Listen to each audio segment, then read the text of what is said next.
Lalu yang kedua, kita mestinya menyadari bahwa Allah menganggap sangat penting ibadah zakat ini.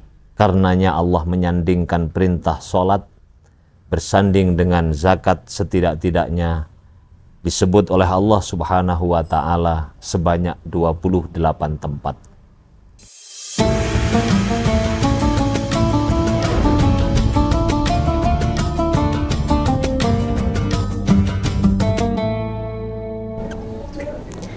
Assalamualaikum warahmatullahi wabarakatuh. Alhamdulillah wa syukurillah wassalatu wassalamu ala rasulillah la haula wa la quwata illa billahil aliyil azim. Sahabat tambah beras yang berbahagia, alhamdulillah kita masih diberi kesempatan oleh Allah Subhanahu wa Ta'ala sehingga kita bisa menunaikan ibadah puasa sampai hari ini. Mudah-mudahan amal perbuatan kita diterima oleh Allah Subhanahu wa Ta'ala. Pada kesempatan yang berbahagia ini, saya ingin mengajak saudara sekalian untuk memahami kedudukan perintah Allah Subhanahu wa Ta'ala, zakat. Allah Subhanahu wa Ta'ala memerintahkan zakat kepada kita, setidaknya dapat kita pahami sebagai merupakan rukun Islam. Sehingga zakat ini merupakan rukun Islam yang ketiga. Lalu yang kedua, kita mestinya menyadari bahwa Allah menganggap sangat penting ibadah zakat ini. Karenanya Allah menyandingkan perintah sholat bersanding dengan zakat setidak-tidaknya disebut oleh Allah Subhanahu wa Ta'ala sebanyak 28 tempat.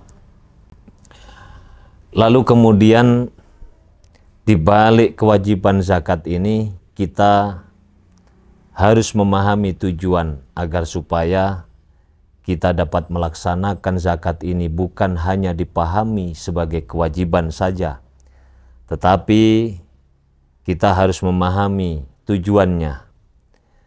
Tujuan zakat ini dapat kita klasifikasikan menjadi beberapa klasifikasi. Yang pertama, untuk membuktikan bahwa kita betul-betul menjadi hamba Allah yang beriman, sehingga apapun perintah Allah Subhanahu wa Ta'ala, kita harusnya melaksanakan dengan ikhlas, seikhlas-ikhlasnya. Lalu kemudian, zakat memiliki tujuan, yakni mensyukuri nikmat Allah Subhanahu wa Ta'ala. Allah Subhanahu wa Ta'ala berjanji, la in syakartum la azidannakum wa la in kafartum inna adzabi lasyadid. Jika kita bersyukur, Allah akan tambahkan kenikmatannya, dan jika sebaliknya kita tidak mensyukuri, Allah akan kurangi kenikmatan yang Allah berikan kepada kita. Lalu tujuan zakat yang ketiga adalah untuk mensucikan orang yang membayar zakat dari dosa-dosa yang telah ia lakukan baik disengaja maupun tidak disengaja. Allah akan mensucikannya lewat ibadah zakat. Kemudian di antara tujuan zakat adalah membersihkan sifat bakhil dari orang yang memberikan zakat. Karena dengan membiasakan diri membayar zakat atau membiasakan diri bersedekah, kita secara otomatis lama-kelamaan sifat bakhil yang asli pembawaan manusia ini akan hilang sedikit demi sedikit. Lalu kemudian yang kelima, zakat memiliki tujuan untuk membersihkan harta kita, sehingga memungkinkan harta kita kalau bersih dari kotoran-kotoran akan bermanfaat, berkah, dan seterusnya. Sehingga harta kita akan membawa kebahagiaan kita, baik di dunia maupun di akhirat. Lalu yang selanjutnya adalah tujuan yang memiliki dampak sosial. Dampak sosial ini akan sangat membawa manfaat terhadap diri orang yang membayar zakat. Karena mereka yang menerima zakat yang kita bayarkan akan senantiasa mengiringinya dengan doa-doa kebaikan untuk kita semua. Yang selanjutnya adalah menumbuhkan atau memberkahi harta yang kita zakati.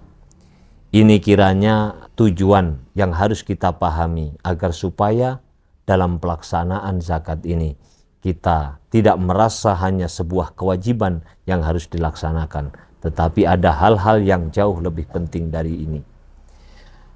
Lalu kemudian yang terakhir dalam kesempatan ini saya menyampaikan Allah dalam banyak tempat, bahkan Rasulullah SAW dalam banyak hadis menyatakan tentang ancaman orang-orang yang enggan untuk membayar zakat.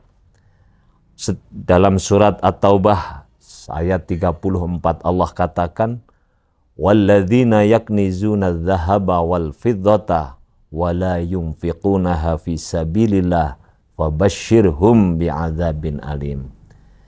Orang-orang yang menyimpan harta benda mereka kemudian tidak menafkahkan di jalan Allah, maka berikanlah berita gembira, ia akan memasuki dengan azab yang sangat pedih.